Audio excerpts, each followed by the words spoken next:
Bienvenue dans cette leçon sur le but de la Bible. Il s'agit d'une étude du livre le plus important au monde, la parole de Dieu. Il est important d'appliquer ces vérités à notre vie. L'objectif aujourd'hui est de comprendre le thème central de ce livre saint, la rédemption de l'homme pécheur par Dieu. Dans cette leçon, le but est d'apprendre le but de la Bible. Dans l'évangile de Luc, chapitre 24, Jésus est ressuscité des morts et marche sur le chemin d'Emmaüs avec deux disciples qui ne le reconnaissent pas. Ils sont déprimés parce que celui qu'ils espéraient être le Messie vient d'être crucifié. Au verset 25 et 26, Jésus les réprimande pour leur faible connaissance des Écritures. Il dit « Ô homme sans intelligence et dont le cœur est lent à croire tout ce qu'ont dit les prophètes. Ne fallait-il pas que le Christ souffrit ces choses et qu'il entrât dans sa gloire ?» La suite au verset 27 est importante. Écoutez bien.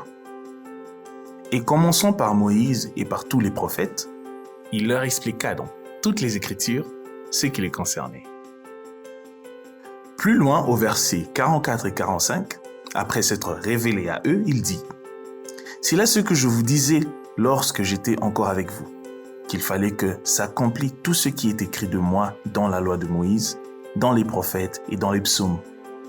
Alors il leur ouvrit l'esprit, afin qu'ils comprissent les Écritures. » Quelle était la vérité sur les Écritures que Jésus a partagées? C'est simplement ceci.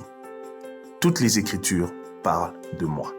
Dans l'évangile de Jean, chapitre 5, versets 39 à 40, Jésus dit la même chose aux chefs religieux de son époque. Il discute avec lui de sa prétention à être le Messie. En effet, il disposait de nombreuses preuves s'il voulait seulement l'accepter. Jean-Baptiste soutenait Jésus.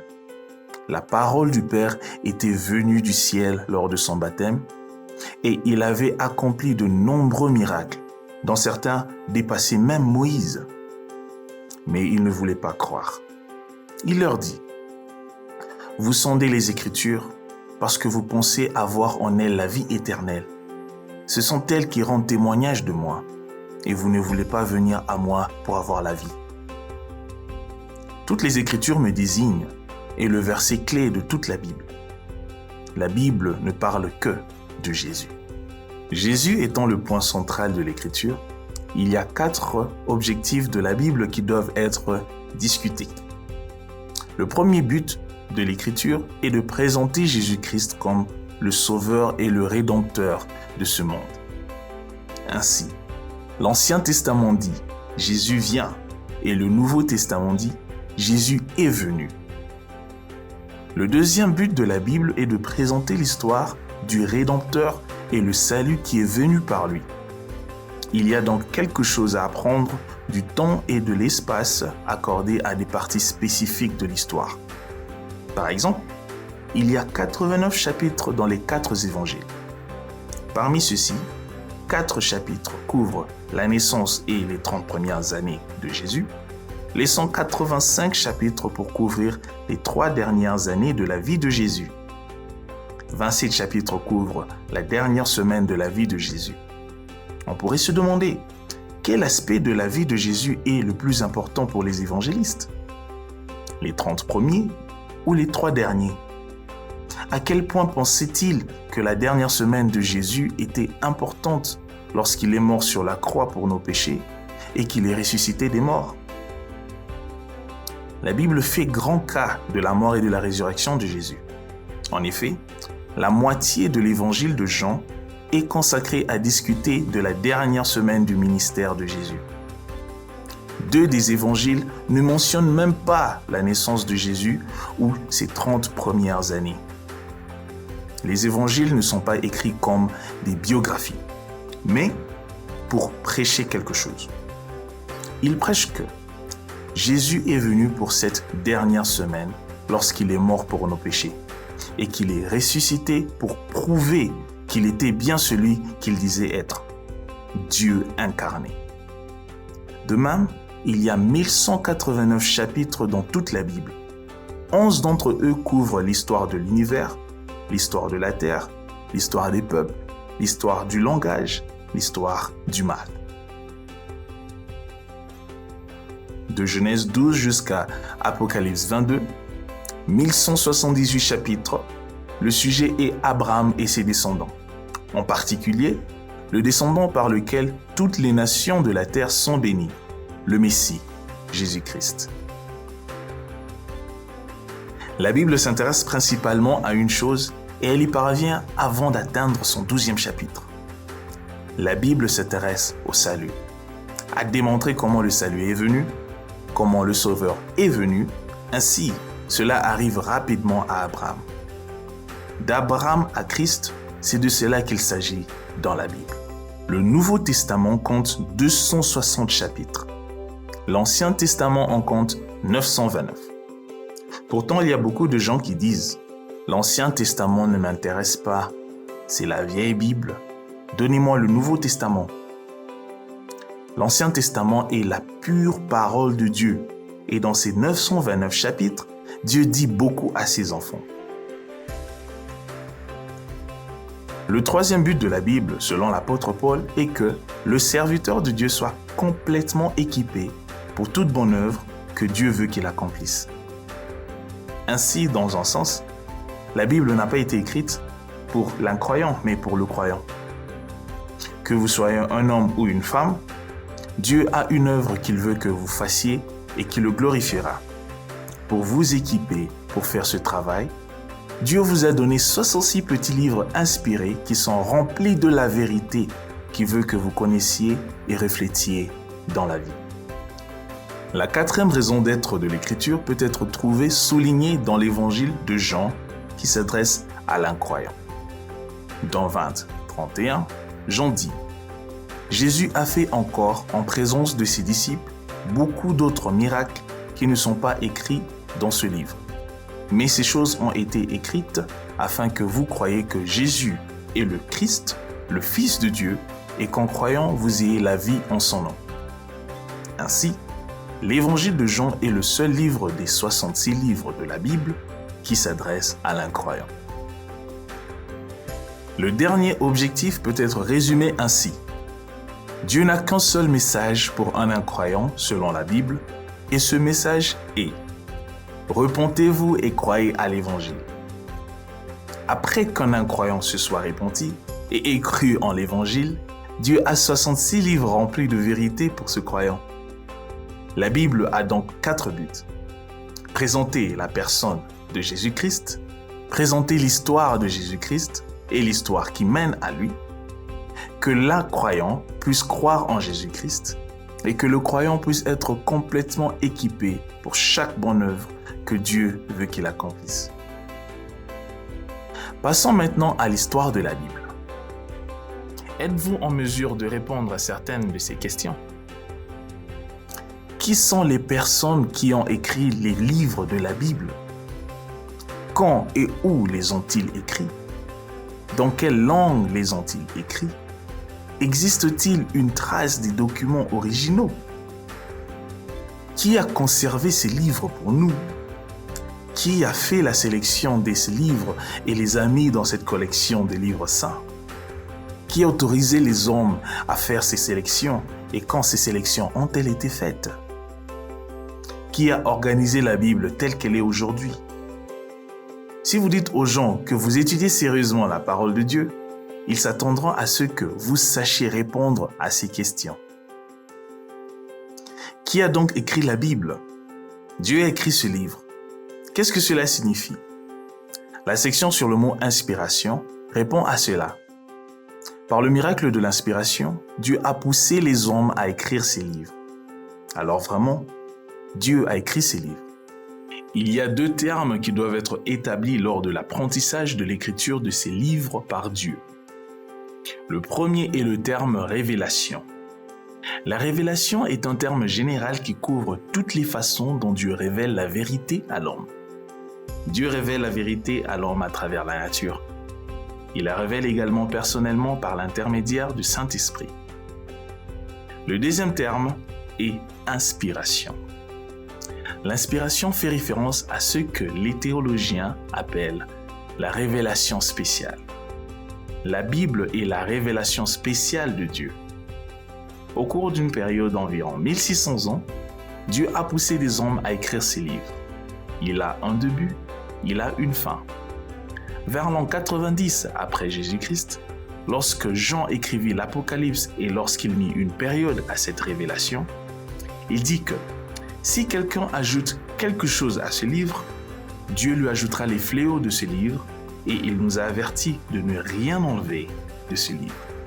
Maintenant, certains ont dit que Jean faisait simplement référence au contenu de l'Apocalypse elle-même lorsqu'il a écrit cela.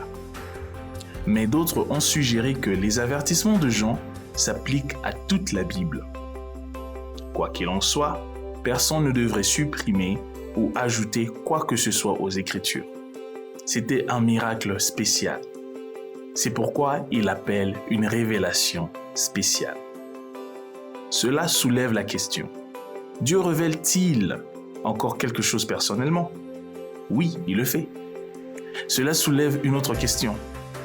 Qu'est-ce qui est le plus important? La révélation personnelle ou la révélation spéciale? La révélation spéciale a toujours l'autorité sur la révélation personnelle. Si quelqu'un vient voir un pasteur et lui dit « Je vais quitter ma femme, elle est impossible, je vais la quitter », le pasteur peut lui demander « A-t-elle été infidèle ?» Il répond « Non, non, je ne l'aime tout simplement pas. Je ne veux plus être marié.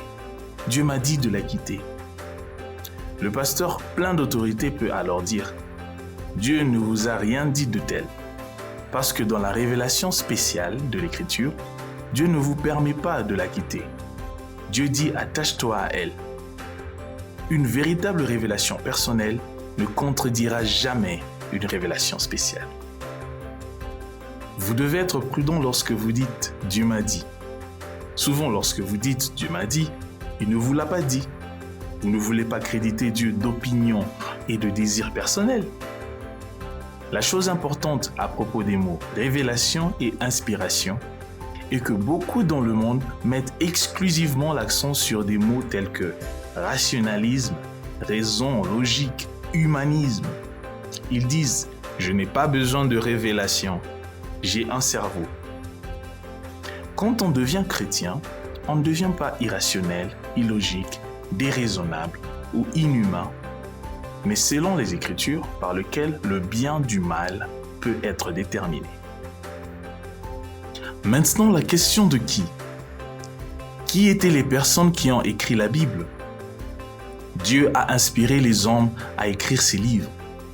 Ces hommes étaient des rois, des pêcheurs, des bergers, des généraux, des dirigeants politiques.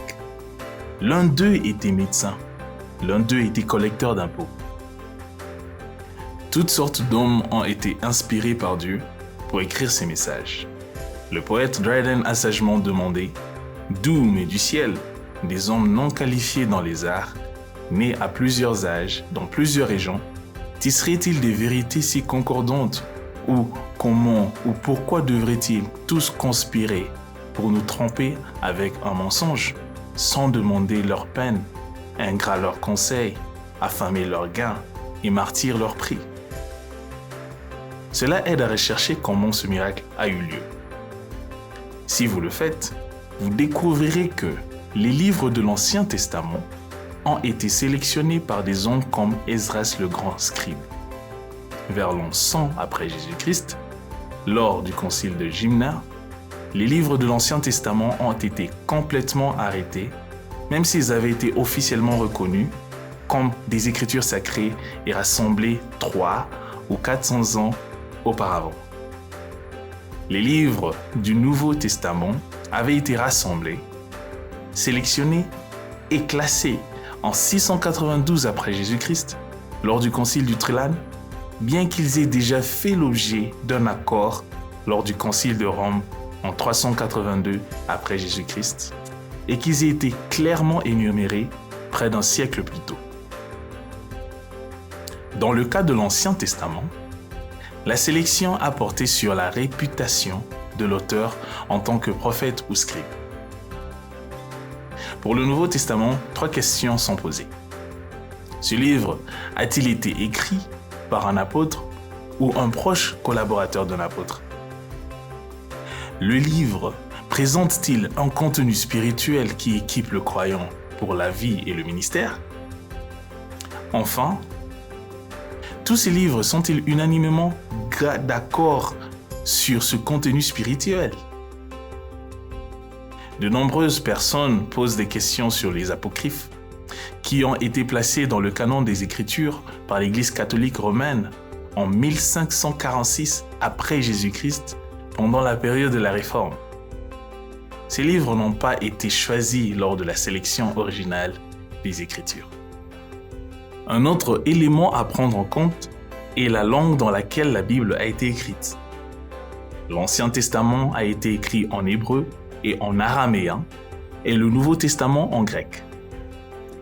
Comme la Bible n'a pas été écrite dans votre langue maternelle, les spécialistes de la Bible étudient souvent ces langues originales afin que tous puissent comprendre les Écritures avec plus de précision. Pensez maintenant à l'ancienneté de ces livres. Le Nouveau Testament a presque 2000 ans, et les livres les plus anciens de l'Ancien Testament ont entre 3500 et 4000 ans. Ces livres devaient être copiés et conservés. Étant donné que le papier ne dure tout simplement pas aussi longtemps, aucun des manuscrits originaux n'existe. Mais il existe des copies fiables disponibles. Afin que la Bible soit disponible dans votre langue, elle a dû être traduite par des personnes désireuses de partager la parole de Dieu. Nous espérons que cette leçon vous a ouvert l'Écriture afin que vous la compreniez mieux et qu'elle transforme votre vie. N'oubliez pas d'étudier attentivement ces questions dont les réponses sont très importantes. Ces questions nous aideront à mieux comprendre l'origine des Écritures. Cette connaissance nous donnera la certitude que la parole de Dieu est vraie, fiable et pertinente pour nous aujourd'hui. Merci d'être un fidèle étudiant de cette introduction à l'étude de la Bible. Continuez à inviter vos familles et vos amis à se joindre à vous pour étudier la parole de Dieu. La valeur de cette étude des Écritures est éternelle et elle vous aidera à apprendre à appliquer les vérités éternelles et spirituelles de la parole de Dieu.